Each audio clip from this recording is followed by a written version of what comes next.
Fala galera, beleza? Professor Italo Colares, professor de Sociologia, e é óbvio que a gente vai trazer então uma questão de Sociologia do Enem de 2022.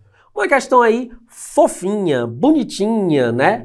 Gostosinha pra gente resolver, que fala sobre a questão de movimentos sociais, de como esses movimentos sociais podem, né, trazer aí uma ideia, uma reflexão para a área de sociologia, para a área de filosofia, para a área da história, geografia, ciências humanas, né? Então vamos lá para o texto. Diz o seguinte: após 7 anos da ocupação de um terreno abandonado em Santo André, no ABC paulista, os condomínios Novo Pinheirinho e Santos Dias foram inaugurados, com a presença de representantes dos governos federal, estadual e municipal. A ocupação começou em 2012 e, desde então, o movimento vinha reivindicando o direito de usufruir do espaço para a construção da casa. Gente, essa partezinha do texto aí é importante para a gente poder entender a questão. A Carta Magna, em seu artigo 6º, garante a todos os brasileiros o direito à moradia, né? Então, se a gente está falando de Carta Magna, nós estamos falando de quê? Constituição brasileira. Está um texto aí da Carta Capital, né? Falando sobre essa questão da moradia, que é direito de todo cidadão brasileiro, porque é garantido na nossa Constituição Cidadã de 88. Então diz assim o enunciado: o texto apresenta uma estratégia usada pelo movimento social para quê? Alternativa A: fragilizar o poder público.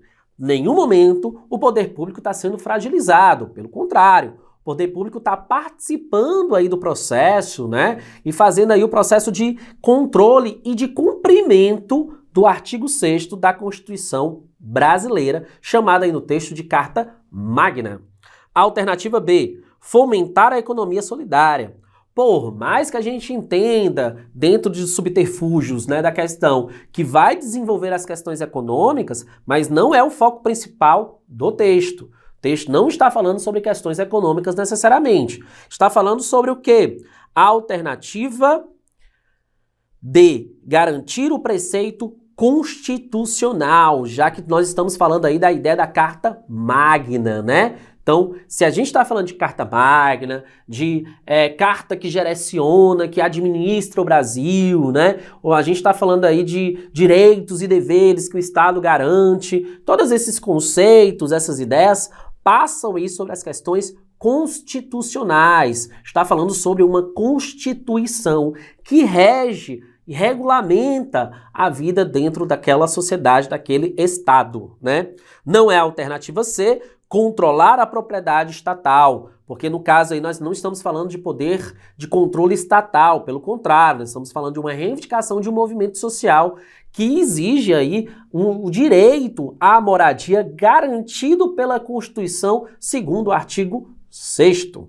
A alternativa é incentivar a especulação imobiliária. É claro que o texto não está falando sobre isso, sobre essa questão da especulação imobiliária, porque na verdade nós estamos tratando aí de uma ideia, né, pautada sobre o artigo 6º da Constituição, que nos garante o direito à moradia a todos e todas na sociedade brasileira.